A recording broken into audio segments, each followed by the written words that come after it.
And the podcast begins with a song of rebellion. How can this podcast be my life? CD Burners. I'm annoying as bro. I'm really trying to tone it down. Shane, welcome to CD Burners. We're doing this? Yeah, we're rolling. Do I talk into the microphone like this? Yeah. I've done this before. You've done this a few times, I think. I have. This is a nice setup, guys. Thank you. You can be aggressive Am I with that comfortable? thing. Like, do I look awkward here? I feel awkward. I feel, dude. Do I need to wear my headphones? If you want to. I think I can hear fine Yeah? without them. Up to you. Does it look cool though? Like, Kind of puts you in world, you know? no, I have to take them off. I Take can't 'em even off? hear you guys Okay. if I have them on. do you wear them when you do your podcast? Yeah, I do. Yeah. Yeah. You I just wear have like a headphones. different setup. Well, if I'm in person with someone, I probably wouldn't wear headphones. Yeah. But I do most of them like over the phone or whatever. This is nice then. It's nice to Yeah. see people three-dimensionally. We know? like doing these in person so much more. Yeah. Yeah. I don't know. Like, we just have like way better conversations. Yeah. Yeah. Absolutely. I mean, look, dude. Like, your full credit. Your podcast has given me like a world of information. Yeah, we are. Thank you. Like yeah. like for real. It's been such a treasure trove of like it's a different thing listening to people who weren't there talk about it, but there's sometimes where like, you know, you're trying to get to a thing and you guys are remembering things for 30 minutes, and that's Yeah. I think that's as cool. That is what the charm of your podcast is. Well, I think the biggest thing is that people know they can't bullshit me. Because they know I know. You know what I mean? Because I've been there. I've had, just a journalist ask me a question, and I'm like, it would give it maybe a different answer than if it's somebody that's like another lead singer that knows all the little ins and outs. So sometimes I can kind of tear that like wall down a little bit and get people to go a little more in depth and then maybe be a little more honest. But it is also cool because, like, you know, I started listening to the podcast before I started listening to the band, like a long time, you know, like a while ago. Sure, a lot of people have said that's how they found my band, which is like crazy weird to me. But you know, I get it because I do interview a lot of people that are more popular than I am, so that kind of works that way, I guess. And I mean, I really like came around on the band, and then like seeing you live like a bunch of times after that. It's like, because we first started doing these, and we started doing them out, you know, I think we did one on your band before I had started, and now it's like, it's cool because I get to run it back. I get to run it back and be like, fuck, maybe I was wrong. Maybe I look at things differently. Maybe we get to grow as people. Maybe we get to, like, you know, experience new things and change our perspective. And seeing you guys live is, I was blown away at the Palladium. Yeah, that was a really fun show. Thanks Yeah. for putting that together. That was like the pre-Warped Tour show for people that don't know what we're talking about. That was really fun, and then Warped Tour was insane. And yeah, what a run! Like, obviously, what a run we're on, but the whole scene right now is just like on freaking fire. It's like really cool to see. Like right now, we're having a moment with like our first album is like going viral on TikTok. Love that. People are doing like covers of Bleeds No More, and like it's like really cool to see, you know, like just people paying attention and like kind of solidifying the legacy of what we're doing, when at the time it was like, it was okay. Dude, it didn't But feel... it's funny how you look back at things differently. I talk about it all the time.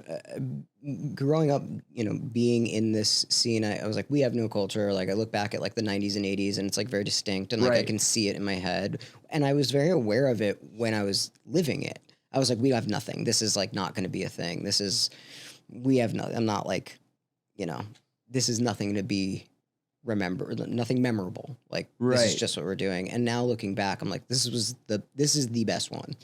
And it's so funny too, because yeah, like I think people look back at a scene like, you know, the 80s and like hair metal and stuff, and that culture that, like, you know, people still, there's a little bit of like, you know, the Motley Crue and like the crazy stories and like all the shit that they did and stuff. But it's like a lot of that music hasn't held up, dude. And I mean, our music it's holding up because the lyrics are real and the emotions are real. It's not just like fast cars and chasing tail and shit. You know, there's a lot more to it. I mean, you have like a 3 block radius on Sunset that like it will argue Yes, that's you true. know, to death with you about We are in that Los shit. Angeles, and yeah, I know if you go to like a Nikki Sixx book signing, you see those people come out of the woodwork, Right, yeah, and but- they still exist. Bro, you have But a 3 block radius and then probably a couple places in the Midwest that would fucking argue that to the death. But like I wrote in like an article that like nobody saw it, and but I think it was respectfully, I think it was like very on Your point. article was good. I think it was like I think that emo was the last genre, and I think that's why it's like bigger than ever. It was the last thing before the internet, and when everything was everything. I see what you're saying. And that's why it's rolled into everything. Therefore, it's never going away because it is part of everything in culture that exists now. Well, I think that's actually a pretty good segue to this album because this yeah. album does have Yes. a song on it called Emo. It does. And that was like kind of a thing that was just starting to bubble at the time for these guys, especially. They started paying attention because this was done with Mark Trombino. Yeah. Well, you know, it's funny because this record I think came out in 1997. Yes. I remember the record coming out. I'm old enough I was 16. And I remember my girlfriend said, she's like, oh, what's your favorite song on the record? I'm like, oh, I don't know, Apple Shampoo. And she's like, my favorite is Emo. She didn't even, we didn't even know the word yet. Let's go, yeah. dude. It was like that early on. And like, I think around that time was when I'd first heard of, like maybe I'd heard of Jimmy Eat World at that point. That was like the first, maybe the Promise Ring I probably had heard of, like, but I was still punk rock kid. Yeah. And it's funny listening back to that song. It's like, I can understand why they sort of, it's a little more like toned down. It's kind of like the Mark Hoppus that he became, you know, not the Dammit, like belting it out Mark Hoppus. It was like the more, I miss you, Dude, I miss you, Mark Hoppus. Remember when the people didn't know how to pronounce meme and they kept calling it memes? It's like the same thing. I Like, don't remember that. I remember I heard the term meme before I ever saw it written, and I was like, "Oh, that's how you spell it." Oh, okay, that makes sense. I guess. I think I read it more than I heard it said out loud, or if I did hear it said out loud, like I didn't like put the two together because it didn't translate. So like for a while, people were just like calling them memes. But Which yeah, is- I saw it. Makes sense. Yeah. I saw this TikTok of this girl who was like enraged. She was like a millennial our age, like enraged. When did we start calling everything emo? And it goes to the point that you're talking about now. It's like that's what kind of like alternative culture has just become labeled on its surface now. Which like I think is, look, I'll take it is the thing. Like if that's like what there's a lot of reasons why I don't like the internet, and I think that's one of the reasons I do is like it blasted this thing into like I don't think we're dying down anytime soon until something like another revolution comes that makes another thing, because this is where we're at. Everything is one thing now. Yeah, it's true. Everyone's definition of emo is different. You know, it depends on your age. Like, I wouldn't call Blink-182 emo. Hell no. Not at all. Me But- neither. But a lot of people do. I mean, we play it at People call it's like, Green Day emo. dude, the thing is like How much of it is our fault though? it's a lot of it is our fault. Like for playing like There's Blink-182 no at doubt. emo night. Evanescence now. Dude, Papa Roach, like legitimately, Yeah. like that is not, and like I used to be one of those people that are like, this is this, and now I'm just like, what does it fucking matter? Like, who gives a shit? Like, at the end of the day, I'm like, all music inherently, if you do it right, and honestly, I think based off of emotions, therefore, I could argue that any of it is emo. Yeah, I know. It's annoying. I'm being yes, annoying. It is. But here's a good point though, right? If Blink was emo, they would never write a song called emo. Right. It would be like a band writing a song called Punk. I wonder who has done punk that. band would ever write a song called Punk Song. You I know? wonder somebody has done that. So I just listened to this like lo-fi dance album that was called Dance. it was called like Lo-fi punk, it was called like dance. punk. It was called punk, I think. Okay. It was called like, so I think there are people in other genres that are Daft like Punk like doesn't make punk music. True. This album was like the art and everything was like punk, but it was based, just- but it was like a nod. Oh, a lot of people in the mainstream just like they think of punk more like as a fashion than a music. You know, it's like, Yeah. oh, they see like a studded leather jacket or they see a mohawk and they're like, oh, that's what punk is, not knowing more about It's easy. it. I mean, and it's emo's the same thing, really. Right. 100%. Like, you know, in my head now, I think just from like what the world has become, like when I think of emo, I used to think of the thing that I think we all think of, what it looks like. And I'm sure there's like specific pictures in our head. And now when I think about it and like the world building that it has done for itself, Right. I can't really pinpoint it because I'm like, I know some people who are fucking like way more emo than like the picture in my head looks like, that are just working at an office with like a tie and shit. And like, so I don't know. I think it's a very, very interesting and like really, really, really revolutionary genre. Shane, Yes. why did you pick the album Dude Ranch? Shit. Well, I picked Dude Ranch because a lot of the other albums that I wanted to talk about you'd already talked about, and credit because you've done a great job, so many of them. But part of the reason was because there's a song called Emo on the record. I think this is a really formative record for me. I have a lot of stories about Blink-182 when I was in high school, and really just watching the band take punk rock, like the more underground bands that I liked, like NoFX and Bad Religion and Rancid, and kind of that band be the gateway that got like everyone in my school wearing, you know, Blink-182 shirts, and when Enema of the State came out. But this record was like the record that paved the way for all of that. Had you listened to Such an Blink important before record. this album? Yeah. Yeah. Cheshire Cat, that record was, I had a mixtape of a bunch of the songs, and I actually saw them play at the El Macambo in Toronto in, I think it was 96. Okay. And before Dude Ranch came out. Okay. And when Dude Ranch came out, man, everybody like, it's funny listening to the record now because like it's not a good recording. Yeah. No, it's not. The It's- drums are It terrible. really Yeah. does sound like, But, it like, sounds like shit. At the time, though, like, I mean, I remember hearing the Pathetic, that song Yeah. for the first time, and like they're both singing. It's like fast. Yeah. I was like, this is awesome. Like, this is what, and it's fun. Like, it kind of had everything Yeah. at the time, I like think- that I wanted in a punk band. Trombino was quoted with saying like his mission when he sat down with the band was to capture like the youthful energy, just Yeah. like their speed and like how young and fun they were. And I think he did a really good job with that.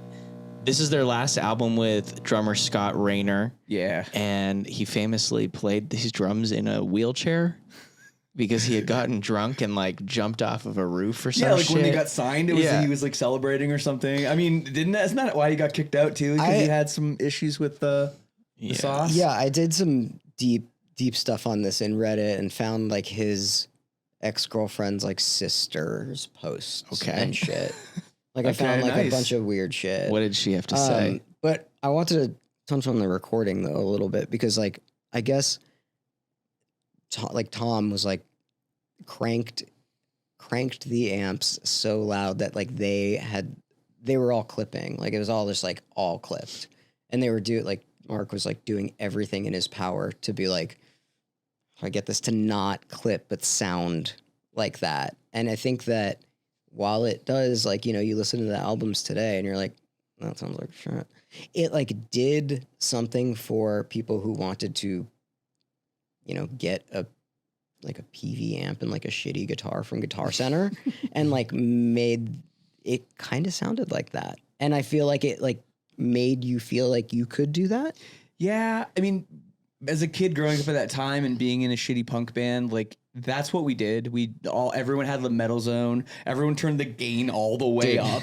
Like it didn't sound good, but Yeah. that was just like what everybody did. It was just like crazy saturated guitar. Like you couldn't even really hear the notes. But like the other thing with that record too is like we talk about guitar is there's a lot of like riffy Tom, like there's a lot of like that going on. Like, you know, Tom never really gets credit for being a great guitar player or anything, but like he does okay on this. I mean, those guys, look, they did something. I think what this album did and why I liked it so much was like, you know, I liked all of like the bands like Rancid and Lagwagon. I grew up kind of the same in like Exploited and shit like that. This introduced like melody in a lot of ways, like singable melody. Mm-hmm.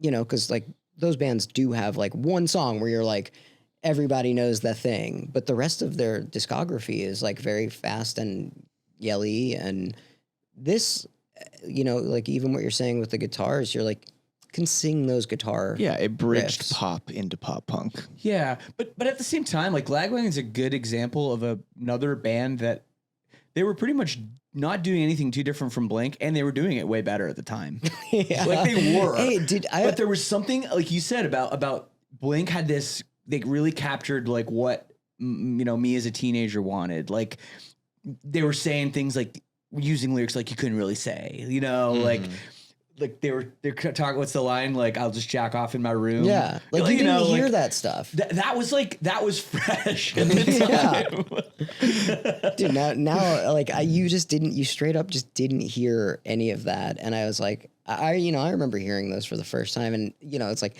I know this was an album. I rarely do this, but like if I hear something for the first time, I run it back before it's done. Like if I hear a song, I'll be like, that's crazy. You don't finish the song. You just start it over. With the new Flume album, I did that for the first 3 songs. I couldn't finish them. Wow. I had to keep listening. I had to go back and listen to them. And like you missed something and you had to go hear what it was. I think it's so good that I have to hear it again before I can get to the end of it. I've had that happen with songs where I sort of my mind starts to wander and I zone out and I'm like, oh, I'm like sort of not even listening to this. I'm just like in my own head and I'll go back. I've had that happen before, but not because I was like amazed. Usually if I'm amazed, I'm like, what's going to happen next? Yeah, no, you know? I'll hear something and I'll be like, I need to hear that part again, but I need to hear the thing leading up to that part. Did that happen for you with this album? That did, yeah, with the lyrics. Like, I was like, did he say that? Like, I want to, like, you know, it was like, because I hadn't heard that shit before. Dude, and I wanted to ask you, because you are, you know, you're in it. You're friends with a lot of those punk bands. Is like, at the time, were those bands fucking with Blink or not? I was too young to know exactly what was going on in the scene. I have a feeling not really. And I think that it was part of it was like, you know, I think the closest band in terms of being ridiculous and goofy and funny and all that was like NoFX. Mm-hmm. And I know that NoFX probably felt like Blink sort of ripped them off a little bit. Mm-hmm. And since that was like, you know, the Fat Records, like I know there was like a bit of a rivalry with those bands, but you know, at the same time, like I saw in 97 when Dude Ranch came out, I saw Blink-182 on the Warped Tour. They played on a stage that was like literally a trailer. There was like one stage that was a bigger stage, and I saw Lagwagon on that stage. Would bring up them again, and like Sick of It All and a few other bands. And then the side stage was Blink played just on like a flatbed truck. But you know, they weren't that great, but they stole the show, you know, like everyone liked the band. I think the 2 vocalist thing was like really special at the time. There weren't a lot of bands doing that. I also think that, you know, like we introduced personality into personality into being in a band where, you know, ask me the name of somebody in Lagwagon. I don't know them. You know what I mean? I don't know. Right. I don't know. I know the band, I know the songs, I know the albums, but I don't know the people. And like with this band, you're like, that's Mark, that's Tom. Yeah. And, you know, and then they had like the Mark Tom Travis show, like that whole thing. Like they play that into it. And I don't think it hurt that they were like heartthrobby guys. Yeah, no, that never hurts. That never hurts. And I don't think people were like, no offense to, you know, Tim Armstrong or, you know, like Rancid or like, it wasn't in the same category. Like Blink was Tim able Armstrong to transcend this and scary. you know, like I'm scared of it. You know, it's like they're non-threatening and like I think it really introduced, and I'm not saying that those bands didn't have personality, but what this did, they introduced personality in a way that was palatable for, I think, for people that were adjacent to this. Yeah, totally. But I mean, I remember seeing Blink. This is when Dude Ranch had been out, maybe 97 or 98. And they played in Toronto and they opened for Primus. Bro, hell yeah. So it was a weird show. It was Primus, Blink. I think Unwritten Law might have been on it. Assorted Jelly Beans. The Vandals, I think, played. I could be mixing up some shows, but that's what I remember. And at the end of the night, I was leaving and Blink had their bus. And I was shocked that they had a tour bus at that moment. I was like, what do you mean they have a bus? Like, I don't know. It hadn't clicked for me, right? Yeah. And I saw Tom. And he came outside, and I yelled at him. I went, Tom, can we come on the bus? And he went, yeah, sure. You just got to take your pants off. It's like the most Tom thing. Like, you just said that to a 16-year-old. It's awesome, dude. But they didn't so give funny. a fuck. And that, you know. Now, like, dude, and I also, like, you know, that was a time where, like, that shit flew, and, like, you knew that it was, like, they're joking. Like, yeah, of course. It's like, you know that that's a fucking joke. It's like, Yeah, they say retarded on this album in the lyrics. They do.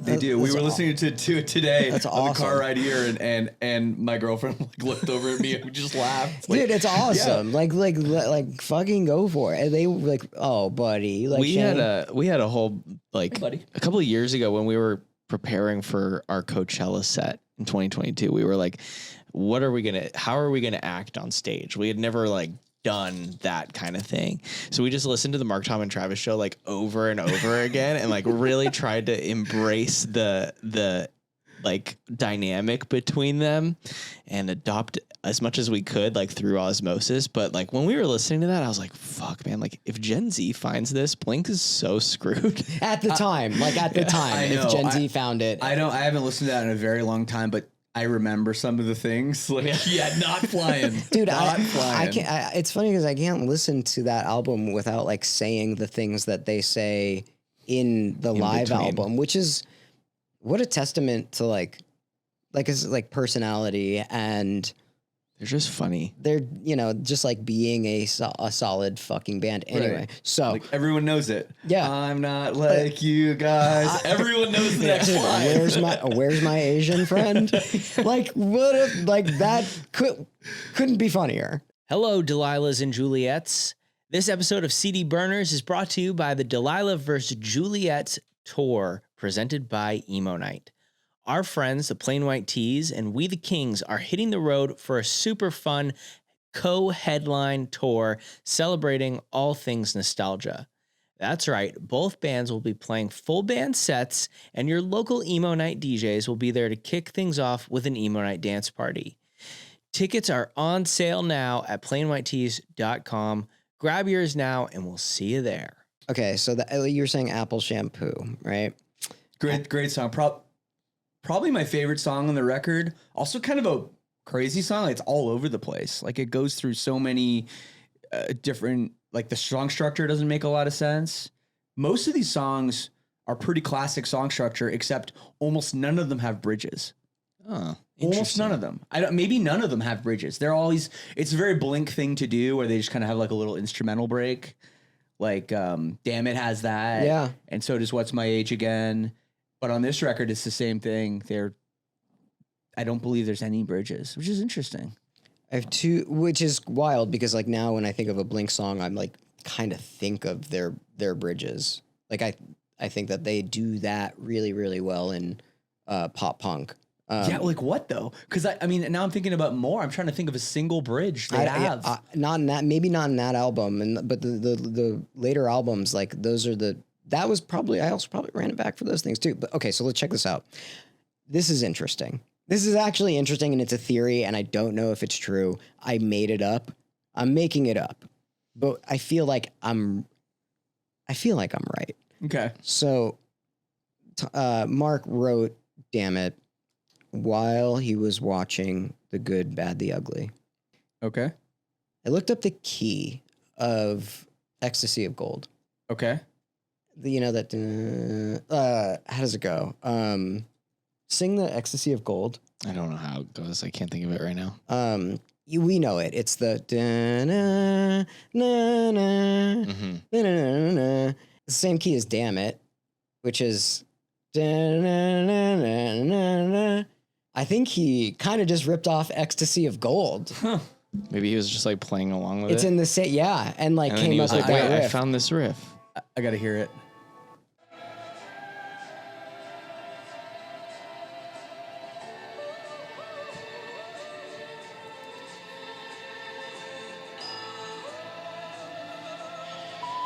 It's a tough sell for me. No, It sounds like a minor key though. so it's A. And- That's C major or A minor, It's C, yeah. It's in C and A minor, the same key, yeah. and It's- so like it's- this is also that, and so it's like reminds me of a kid trying to play that, figure out how to play that, like while watching it on guitar, and then being like, oh, the thing that I did was kind of cool. Like, so like really like looking for the notes to hit and not doing it right. Yeah, and then just finding and then just finding another riff from that thing. yeah. Not confirmed, just a theory. It's a good theory. Yeah. I think it's a You're gonna have to get Mark in this chair and ask him yourself. I think that's a Dammit is the song that kind of blew up from Nice. this album. big time. It's basically just a 5-minute riff of that riff the whole time.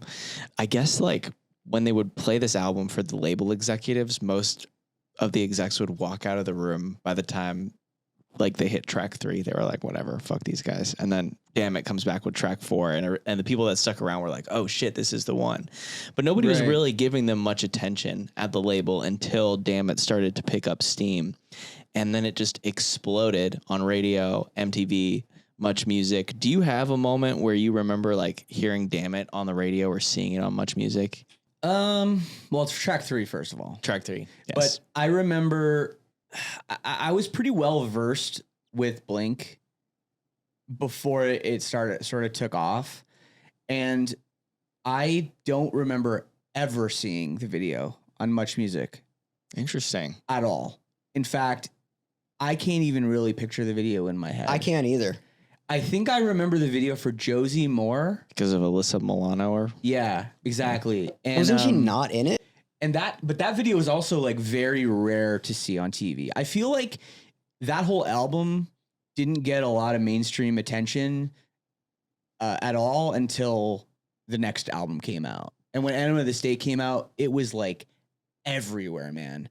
But before that, people knew it. People knew the songs and stuff. But I don't remember ever hearing Blink on the radio or ever seeing them on Much Music until Enema of the State. Shout out Much Music.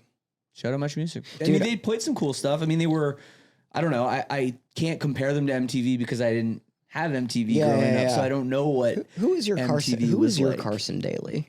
There was a few people that, like, shout out to the Canadians, they'll remember. Like, I mean, I think most famous one is probably Rick the Temp.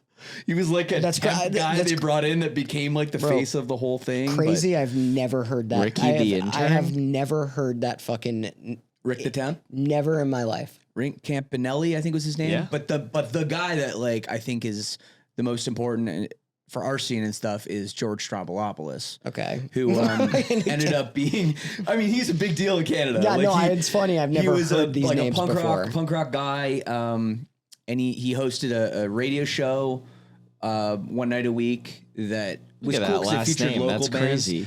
And then he ended up going on CBC, which is like, you know, huge TV network. He was the Hockey Night in Canada host for a couple of years. So he's a household name in Canada.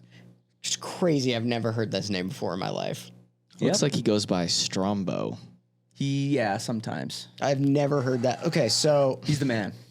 check this out. Did you say Alyssa Milano's? I think Yeah, she's in it, bro. I thought they Wow. did the one with She's in her it. not in it. Did they have to take her out of the video? At some I point feel or like something? they didn't She like. literally stars in the video. I thought it was not her. I thought they like took her out of it, like the one that like went, the one they put out. Another crazy story I have while I'm thinking about it. So when I saw that show where Primus and Blink played together, one of the opening bands was the Aquabats. And at the time, I'd never heard of them before. I saw them play. I was like, this is so much fun. And I bought their 2 CDs immediately. And I remember looking through the liner notes because I said, I got to know who this fucking drummer is. Like, this guy's unbelievable. Yeah. So I told all my friends for like probably a couple of years, the best drummer in punk rock is the Baron von Tito. Wow. I told everybody this. Ask my friends. I'll be like, I was obsessed with the Aquabats. It's like they're the best band. I remember they played Warped Tour 98 at the same time in Toronto as Rancid. And I went to see Aquabats on the side stage. And the dude climbed off the stage, jumped off the stage into our very small crowd because everybody was watching Rancid. And I was like, dude, this drummer is insanely good. I couldn't find any information about him. I didn't know anything about him in a primitive internet. And then, then I've heard the news that they got a new drummer. And it's Blink Baron. got a new drummer from the Aquabats. And I'm like, what? The Baron von Tito? And then, of course, the mask comes off. I'm like, oh, this dude's like cool too, He's like, oh, he's like got tattoos and he's like, he like drives Cadillacs and shit. Like, cool.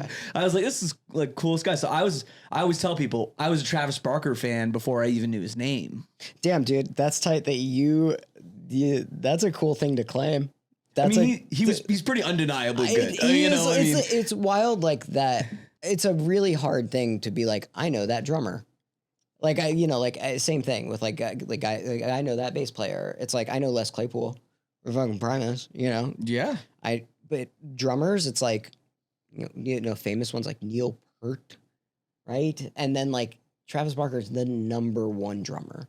He is in punk rock, he's Tommy head and Lee. shoulders above everybody in punk rock. I mean, there's a lot of very famous drummers, but I feel like that is like as far as like household names, as far as like who people know and recognize as drums. I mean, feel Dave like Grohl, Ringo Starr. I feel like Dave Grohl is like more of a frontman now. Like, I think if you're for sure. I think if we're talking about like right now, and if I was to ask like a 15-year-old kid, I'd be like, what drummer do you know? He'd be like Travis Barker. I'd be like, what other drummer do you know? He'd be like, nobody. Maybe. I don't know. I don't talk to a lot of 15-year-old kids about drummers. I'd be talking to fucking 15-year-old kids about drummers all the time.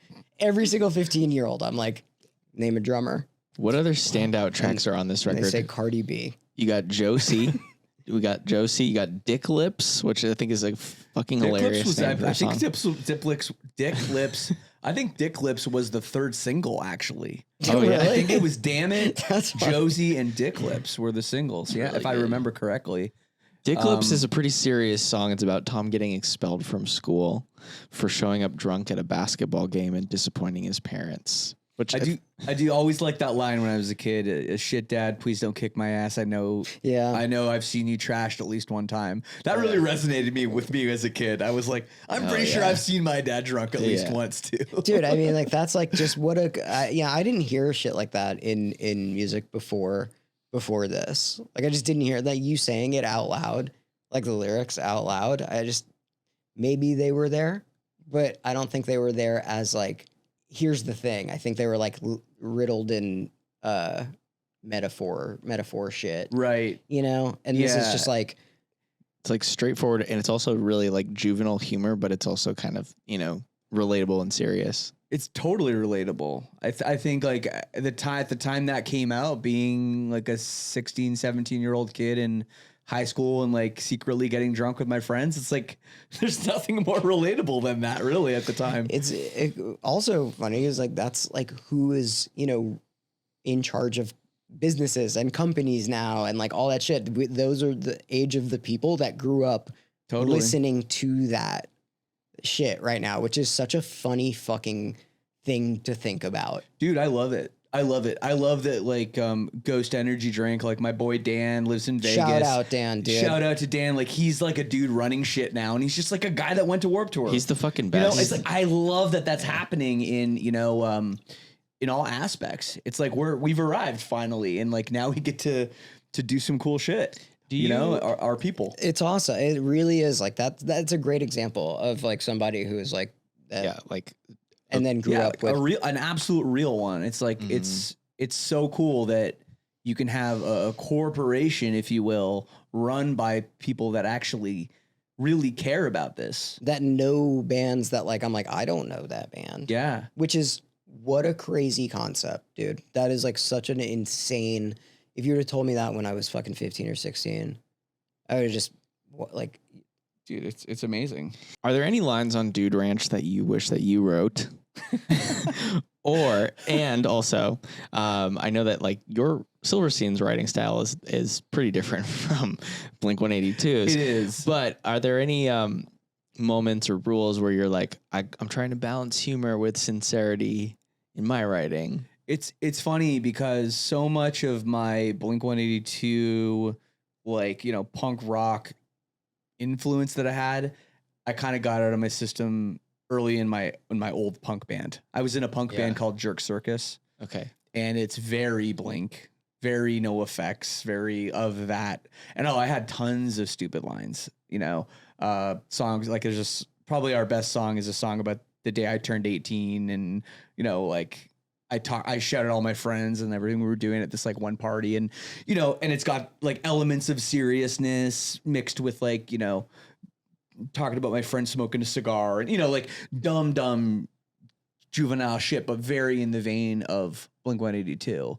But then kind of what happened as I got more into emo and, you know, hardcore music and more of the underground stuff, I kind of just didn't want to write those kind of lyrics anymore. I mean, it just changed, and it became more about, you know, I'm trying to think of some other influences at the time, like maybe more like Jimmy Eat World or The Promised Ring, or like things that were a little bit more serious and not as obvious, and definitely not as juvenile as Blink. But I mean, if you listen to my old band, there's like tons of stuff like that could be, you know, Blink-182, I won't even say B-sides, like D-sides, you know. Dude, I think that there's something like inherently wrong with somebody if they listen to Blink and they're like, I don't like this. Like, I think that you know what though, man? At the time, like in my, you know, underground cool punk scene where we like the underground bands, and then Blink started getting popular. Oh, there were so many haters. Oh, you dude. listen to Blink, you're a fucking poser, bro. Absolutely, because that's what happens. Like inevitably when like things are on all over. Like I went to see Blink play in a little skate park. It was the first time, one of the first shows of Travis Barker actually. Sick. And they played on top of a skate ramp, and it was like a radio show. And I told people I was going there, like, sponsored by the radio? What the fuck is that? A radio band? Like, it was not cool at that point. And there were people that, maybe people pretended they didn't like it musically. But there's a lot of people that didn't like Tom's voice too. That tracks. I'm talking about like Totally. now. I'm like, you hear a fucking Blink song, you've never heard it before, and you don't like this, and you don't think it's fun or funny. There's something wrong with you. That's probably true with younger people. When you look at like the best of Blink, there's some pretty good tunes. I still hate First Date though. I mean, I'm like, here's the thing. I'm terrible. like sick of it. Like but like I'm not sick of like 95% of Blink, and I've been listening to it for fucking however long Blink has been around. Yeah, man. Dude Ranch. I wish it was recorded better. I'd love to hear it redone or something, re something. I don't know, and I know it'll never happen, but I still love these songs. It might happen, and they're still special when I hear them. Dude, I don't know if younger people could get past the recording, but I can. I don't know, dude. I don't know if you listen to rap lately. No, Sounds not like really. it sounds like fucking shit. Sucks. It sounds worse than that. Just rap in general. Yeah. Yeah, I think. You know, was the one girl that came out, Ice Spice? That was like a. That's dude. That's like polished. That's like polished. Dude, Where's it my sounds fucking... like one take. Hold on. It's not good. Let me find some shit, bro. I'm gonna play you something, then you're gonna be like, "This is what this is." Because I'm you know, Morgan went to what's that festival called? The rap festival that you went to? Rolling Loud. Rolling Loud this year.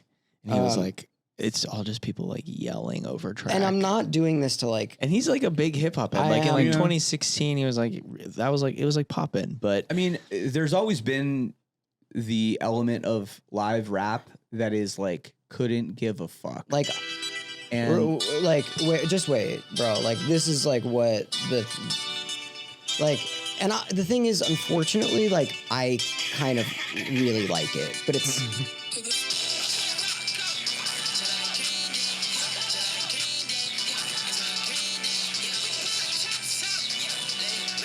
it's like it doesn't even purposely sound like clipped. it doesn't even sound like it's in time. Yeah. You know, what so, I mean? like, he's, so he's bad. like not in Look, tune and time with the beat. But, really like you know. that, but it's also like Blink sounds just like that. If they can get into that, I feel like they'll be fine with Dude Ranch. Yeah.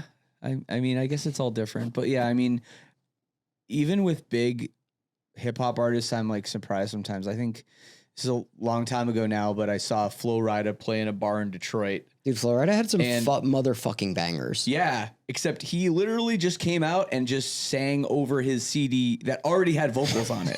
Awesome. Like just literally just Yeah. it's Rules. playing and he has a microphone and he just sang That's when just he what wanted. they do. and That's like normal. That's just normal. Like, Yeah. so I'm not surprised you go to a rap festival and there's some uninspired performances. Well, I That's just all- hadn't That's all I'll say. I hadn't gone to like a rap show in a minute. I've just like been, listening to it. I'm on SoundCloud a lot and I'm like, wonder how this is like live. And I'm just like, holy fucking shit. Bro, and like, it's not me being a fucking boomer. I'm just like, this is objectively, and everybody there, I'm like, you guys know this is bad, right? And they're like, yeah. Like, I'm like, Interesting. I'm like, what the fuck? But it's like, that almost makes it good is the thing. Like the fact that that's just what it is. Well, there's something punk about that, I guess. It's awesome. If it's like, I would never went to a punk show expecting to see the most talented musicians like playing amazing. It was about the attitude and about the energy. And that, dude, And if that's that tracks. Yeah, and that's That, okay. There's nothing wrong with that. And I don't think everything has to be like pristine and perfect and like every lyric thought out. It's like, what's real and what are you feeling? And that's like expression in and of itself. And there's nothing wrong with that. Well, that's why I like this. That's why I like it recorded. And then I saw it. It was like, it wasn't giving that. You If like that it makes- recorded better than live, because it's interesting now. Like even like when I see videos from Rolling Loud or like any of these hip hop shows, it's literally all white teenage boys like in a mosh pit. Yeah. It's like it is punk- very it's- punk now that you're like talking about it. It's incredibly punk. Maybe It's- this is the new punk. Yeah. Like, You I know, think, I well, don't know. I it al- mean, also, it has to do with everything is everything. Is like every genre is everything. The internet is everything. Like they're inspired. That song was called Green Day, by the way.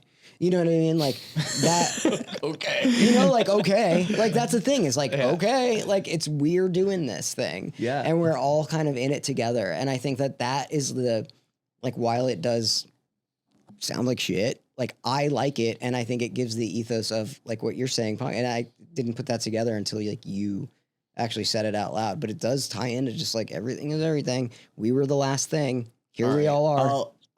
I will be open-minded till I die. I'm never going to be that jaded guy that like, oh, this shit sucks. Like I will do everything I can to try to understand what is going through somebody's head, why they like it or whatever. I find that fascinating. Me too. And like, I'll never just shut anything down. Like I might not personally like it, but I'll try to understand it. I'll try to get in someone's mind because I'm not the smartest guy out there or whatever. I don't know more than anybody else. It's like, if someone is listening to this, there's a reason. Well, look, it's the same way that I really like. I like music so much, right? Like I like it a lot. I don't like sports at all. Okay. I like sports 0%. You like sports. A you lot, love yes. sports. I do. If you like sports as much as I like music, then I understand why you like it. Mm-hmm. Like, it's just like if I like something that much and somebody else likes something that much and it might not be that thing. And that's how I relate. I don't know if I like sports more than I like music, but it's close. But it makes me like understand, right? If somebody likes something as much as I like something, but it might not be my thing, I like get it. Mm-hmm. I wish I did like sports. I wish I did. Like, it's not like I'm like trying to dislike that. It just like is not in me to like it. I want to. okay. I want to be a part of. But I just like I don't. Nothing does. It doesn't do anything for me. That's okay. It's totally okay. Yeah. And I think that's I like that people like it. Then that's awesome. As if you didn't understand it or didn't, or it just was like, oh fuck this shit. Every time everyone talked about it or whatever, it's different, right? No, But I like you understand why. You understand why. Yeah, because I like something that much, and so like that's why I think things are like everything is okay. Like what you're saying, I'm open minded. Yeah. To everything. Let's talk about the album art. Dude, what's your favorite fucking interview you ever did? Let's talk about the album art. It's too hard to answer that, man. Dude, I want to know. What's Too hard to answer that. like? All right, can you mean like the top 3 then? Does like to not bum anybody out? I think because we're talking about San Diego punk, the interview I did with the lead singer of Unwritten Law, Scott Russo, they were in their van, and he told me about how they used to traffic drugs and shit on tour. Oh my God. Like craziest, gnarliest stories ever. That was one of my favorites, just because like he's like, yeah, we were like a broke Motley Crue. I was like, this is awesome. Because like so many people are just afraid to tell you like real stories. Yeah, just like And, in interview mode. So that one comes to mind, I think, because we were talking about Unwritten Law. But every time I've got to talk to Fat Mike of No Effects, it's always a wild ride. Fat Michael. Fat Michael, always a wild ride and a good time. Man, if I had to pick like the top number one though, man, if I looked through the list, I'd be able to tell you. Because you've done a lot. I liked your interview done a with lot. Nothing Nowhere. I thought that was a good one. He's great, man. Joe's Yeah. my boy. He's the best. He's coming tonight to Emo Night. Is he coming tonight? Yeah. Mhm. I didn't even know that. We added him yesterday. Holy shit! Yeah. Yeah, we're boys. Hell yeah. He came out to show because he lives kind of near Montreal, and he came up and like did Smile in Your Sleep with us. That's awesome. I was on one of his tracks. He's and so good. So talented. He's just a sweetheart. I love that guy. After they played Warped Tour, I was like, somehow you managed to make this system sound fucking awesome. I was like, they sounded so good live. I'm not surprised. Joe is a true Renaissance man. That guy. He's like good at everything. Like he was like a football player too. That's like, annoying. He's just dude. he's really good at skateboarding Yeah, it sucks. It's and fucking annoying, like bro. he does like he does their video work and their artwork. It's like, And he's come on, raising dude. chickens and like making his own and he's maple like syrup. vegan and he's like just a perfect human being. Yeah. He Like, writes 140 songs a day. yeah, and he's like just so cool. Yeah. He's Yeah. nice, attractive, in great shape. Shout out, Smells good. Shout out, Nothing It Nowhere. does smell dude. good. He does smell good. Come to Yeah. think of it, It's crazy. man. Damn it, Joe. Damn it. The song. Damn it. All right, what were Artwork. you saying, TJ? We're talking about artwork for Blink-182's A bull with a Dude brand Ranch. on its ass. The only thing I wanted to ask was like at this time in 1997, like how important was a visual album artwork for you, like discovering or getting into a band? I would say the artwork wasn't very important to me at the time. Really, any bands, like I think of most of the classic records of that time, none of them were that cool or that good. Like I think the Rancid Out Come the Wolves album with, it's like, that's pretty iconic, that Because photograph. I'm on like the tail end of going to the record store and like, you pop it into the demo thing and you listen to the first 2 songs. And if you don't like it, you're not going to buy it or whatever. Yeah, Like, I think this was even maybe a little bit before that. I think they had some of those listening stations, but it certainly wasn't like you could listen to any CD in the store or whatever. They didn't let you do that yet, I don't think. But I don't know. I think this artwork in particular, I never really liked it. I don't really like the album title.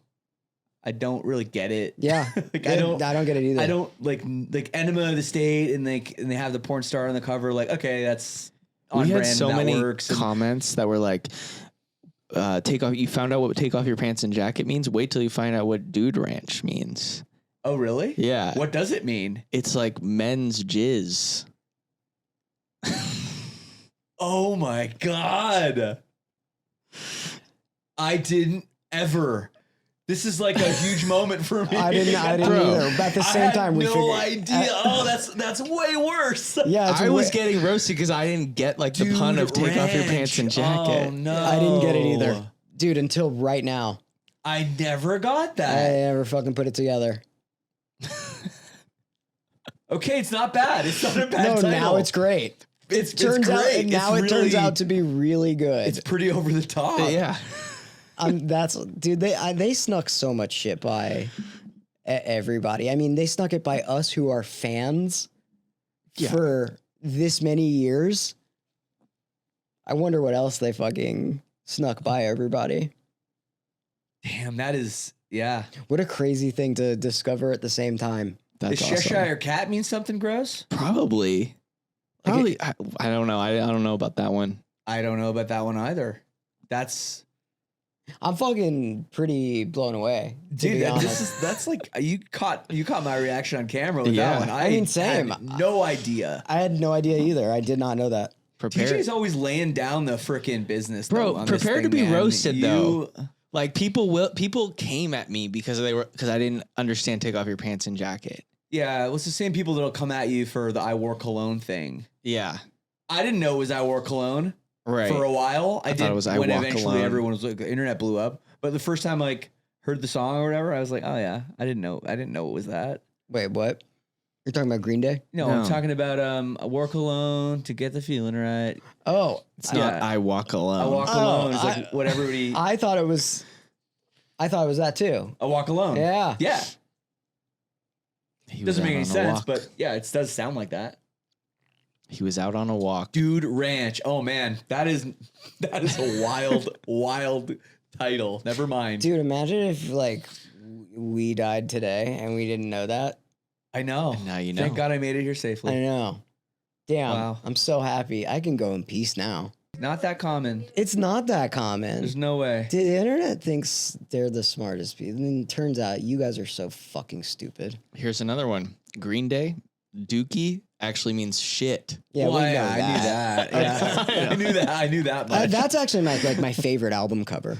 Like that's like my favorite. That's a good album cover. favorite That is album good cover. artwork. Dude Ranch, I'm still not sure about it. I like it. But I think I have a nostalgic attachment to it because one of the actually like the first time we ever did like a themed emo night, we did like kind of like country themed.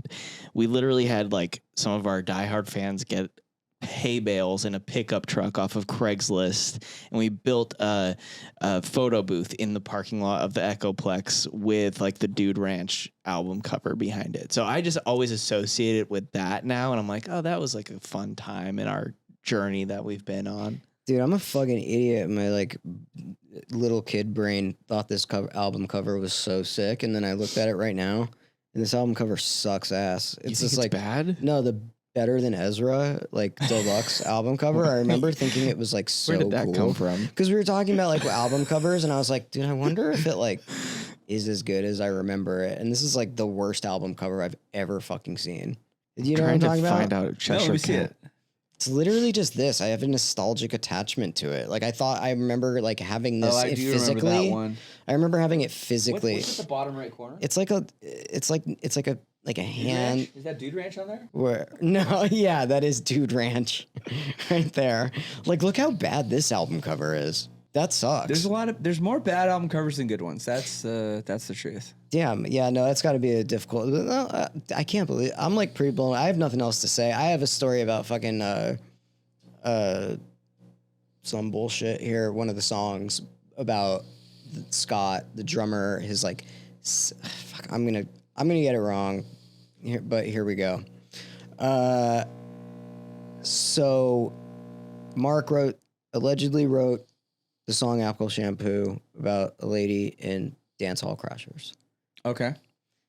And then Dance Hall Crash. This is actually not to do with that. Dance Hall Crashers wrote a song in response to that, which I didn't know either. And I have the song, but it is ska. So Yes. there is that thing. This was like I didn't know that either about this album, where it's like that's about this, and there was literally like Drake and Kendrick. So they had like a little battle because on had that same beef? record, No, it wasn't there beef, is it the was just line like a that response. you know, my girlfriend likes UL and DHC, which is Unwritten Law and Dance Hall Crashers, with two San Diego bands. Or I actually don't know if Dance Hall Crashers are from San Diego, but I know Unwritten Law is. But yeah, so I don't know. It seems like they were friendly. I think it's 'Cause like I a think- friendly thing. but- Unless there was like a relationship. No, or, there wasn't. This I'm not talking. It wasn't beef. It's just like back in. I was just trying to be like, this is two artists talking about each other, Right. You know, like. But I didn't. I had no idea about that. What a cool thing to learn two things today, and I learned another thing. It makes sense that both getting tired of punk rock. Clothes, Yeah. Both playing in punk rock bands. Yeah. It's like that's a cool thing. And then hold on, I have one more thing. Then I can say my job is done. People thought the song was Josie. I think Josie was written by Mark, but then it said this is 13 years ago, and the song was written by Scott, the drummer at the time, about my sister. Random, I know. And then he or she gives proof with like this picture on Reddit. And so people were like, okay, fucking tell us the story. Like, Right. say it. Say the thing. And so she was like, people are like, can you provide a clear story on what happened when Scott left the band? I've been trying to find the straight story for years. I really, Right. really like Scott's work on Blink first two albums. Ready? So she goes, I wouldn't go that far. I know. True. Trying to butter her up. So this is what she said. This is about Scott leaving. This is Say it. allegedly Say the from story. I will tell you everything I know, and of course I wish to remain respectful to Scott. He was honestly a fantastic, kind person. Scott started to drink more heavily as their success grew, and it started having impacts on his ability to perform. I believe at one point he was so drunk he threw up on the drums during a show. And then he and my sister starting having issues with their relationship, adding additional strain. I won't say exactly what it was, but something occurred that was pretty serious with his family back home, which really caused things to spiral. From what I remember, one of the turning points was when he became extremely intoxicated and threatened to jump out of a second or third story window Loves jumping off stuff. after a one night. Everybody begged him to back out, but he either jumped or fell out of the window and shattered his heels in the fall. Once that happened, he couldn't play, and Travis filled in for a show. He came back and performed for a short period, but the pressure on him to get sober became extremely heavy. Now the details of how they asked him or what was said are somewhat in dispute. I have heard they called him and asked him to stop, and he agreed, but they moved to replace him anyway. I have also heard he flat out refused. I am not sure which is the truth, to be honest, but either way, it led to the collapse of their longtime friendship and him leaving the band. During this time, he and my sister were engaged, and she was also begging him to get help. So he lost his spot in the band. Yet the engagement collapsed at the same time. It was a very sad time. My family and I still miss him dearly, and we wish him absolute best. From what I understand, he has found his niche in nonprofit work for at-risk teens, and he is doing really well. So that's what I know. Tough to write. Okay. Well, There we go. he's probably getting a pretty good royalty check every quarter to half year, I'd say. Yeah. Get some funny money. Dude, he's probably No doing doubt. great. I mean, I just checked when we were reading that, and he is credited as a writer on those songs. I'm pretty sure Mark wrote Josie, though. I think I've heard Mark talk about it, and it's basically like he's basically talking about all the ideal things about his perfect woman, and Josie was just a name that he liked, and she would be named Josie. So I don't know. Well, this is sounds like it maybe not a No. real story. So this is a made-up story from somebody on Reddit. It probably is made up, but That doesn't exist. People making stuff up on Reddit? No way. Well, I just like going a little bit, I go like into like Reddit holes when we do these things. And like, oh yeah, it's easy to do. I'm like, is this real? This is real. I will tell you though, the line in Josie brings me Mexican food from Sombrero just because I was so excited the first time I went to San Diego to eat at Sombrero because it was in that song. Did you go to the one with the Blink bathroom? Don't believe so. There's one I went to is near Soma because that's where we played, and I don't remember a Blink bathroom. This was also like, I don't know if the song had. This was like 2004. I don't know if like they totally embraced it yet, but I was excited. There is I was apparently a bathroom dedicated to Blink-182 at one of the sombreros. Dude, I bet I wonder how many sombreros there were, and I bet they caused them to fucking expand that song what a line. It probably sold some burritos. A line, There's no doubt. 100. It sold a burrito to me. It sold some shit to me and my friends when we went down there. One other funny thing that I found in my notes was that when they were talking to MCA, they were like, we want to have complete creative control. And they like wanted to put out a song that was a parody of the Macarena called Hey, Wipe Your Anus. Hey, wipe your anus. They have a knack for like that's like if I was to say that'd be so fucking stupid. But like since they said it, Why is it so funny? It like is funny. Is like all like they have that thing that makes it so like you can say the stupidest thing and it is funny. But if anybody else said it, you'd be like, please shut the fuck up. It's funny. That's a lot funnier than I wanna fuck a dog in the ass. Yeah. Like that's not particularly funny. Hey, Wipe Your Anus is hilarious. It is good. They should have done that. They should have done that. All right. Last thing. If you like this, you might like that. Is there anything that's coming out right now? If people like Dude Ranch, you think they might like? Coming out now? I don't know. Could be now. I might have to go back 30 years. I mean, we just try to go like a little bit different than like the Spotify recommended, you know, like right. What A to C, what else would you like? There's a record coming out pretty soon, September 12th, by a band called Silverstein. That's so sick. Let's go. Called Pink Moon. Does it sound like Blink-182 Dude Ranch? Not at all. Not even a little bit. There is no, not even a tiny bit. You'd be surprised that even a person that could write that music has even heard Dude Ranch, but I have heard it. But yes, that's all I got right now. That's so funny. That was a funny thing. That's all I got. That deserved to Perfect. fix Can I add one thing that I've always wanted to talk about? With Nope, we're Blink-182? Okay, never mind. Okay, wait. I'll just go into the plan. Okay, wait. The industry plant? Does it still say industry down there? No, I do kept like falling off. One thing we need to talk about. I love the way Mark Hoppus sings on this record. I love it. I don't know when he started only singing lower and becoming the like low guy that always sings low all the time. I miss you. He sounds so freaking good when he's singing like Dammit. I know it's like high in his range, but man, I loved his voice on this record. I was always a big Mark guy. I was always like, oh, Mark. And I remember take off your pants and jacket. It's like each song, it's like Mark song, Tom song, Mark song, like that. The whole record, or Tom's first, and I was always like, oh, I'm like a big Mark guy, and I don't know, man. Yeah, I read that Trombino really pushed him. Trombino really pushed him to like hit the notes, especially on Dammit, and like really get him into that higher range. But I think he shredded his vocal cords like doing it. Yeah, it's just not his like natural range, and I don't think it was like sustainable. Literally, that was it then. Yeah. After that, he was like, I got to be more careful. Yeah, and not sing that high. Okay, makes sense. But man, I love his voice on this record. Yeah. I like both their voices. I like Tom's voice. What's the best song and worst song on the record?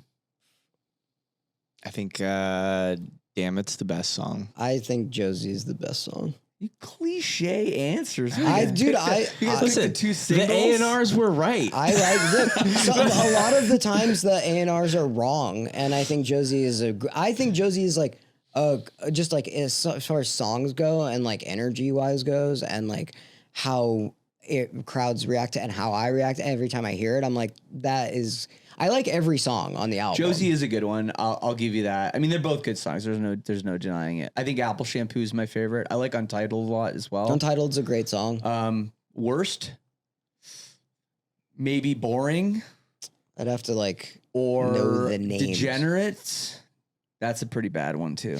Dude, I also listened to Cheshire Cat I was like going back and I was like, damn, they just wild to hear how like the progression of them sounding better, like really bad. Some good songs on Cheshire Awesome Cat. songs. Wasting Time, amazing Dude, song. That's arguably like, it's hard to go back and forth. I think Take Off Your Pants and Jacket's gotta be my favorite, but like that might be my second favorite. Yeah. I love that album. They won't say worse. They're industry plants. They can't. If they diss Blink anything about them, then next thing you know, I guess They're I gonna just get don't pulled, like. pulled from emo night. Dude, you want to know what is a band that if you like this, you like that, is No Pressure. No pressure. Yeah, Sick. that's a good one. Yeah. Agreed. I mean, they're just like serious Blink. It's like what I think it's they're like, fantastic. I do I too. love everything they're doing. I know. I really like everything they do. A New Hope. Everything. The Princess Leia one. Yeah.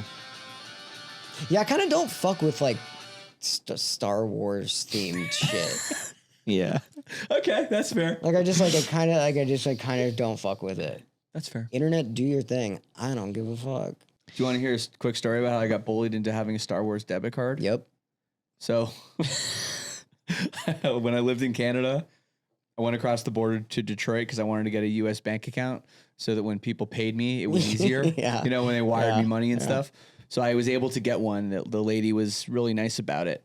So I was at a Chase Bank, and the lady said to me, "So, do you like Disney?" I was like, "That's a weird question to just ask a bank client." And I was like, "It's okay." You know. She's like, "Oh well, we have Disney themed debit cards you can get." I said, "Well, yeah, I'm fine with just the regular one." She's like, "Oh well, it doesn't cost anything more. It's completely free." I was like, "Yeah, that's okay. I'm fine with just the normal standard card." So she pulls out the pamphlet and starts showing me all these like Disney princess cards.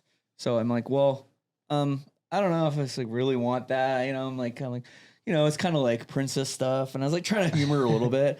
And she's like, "Oh well, she's like, well, what about Star Wars? You like Star Wars?" I'm like, "Yeah, it's okay." She's like, "Oh, you know, you've seen the movies?" Like, "Yeah, I think I've seen all the movies." She's like, "You've seen all the movies?" It's like, "Uh-oh." And she would not leave me alone. She's like showing me all these. I can't get the fucking card out of my wallet. She's like showing me all these different different cards, and I'm just like, fine, just give me that one.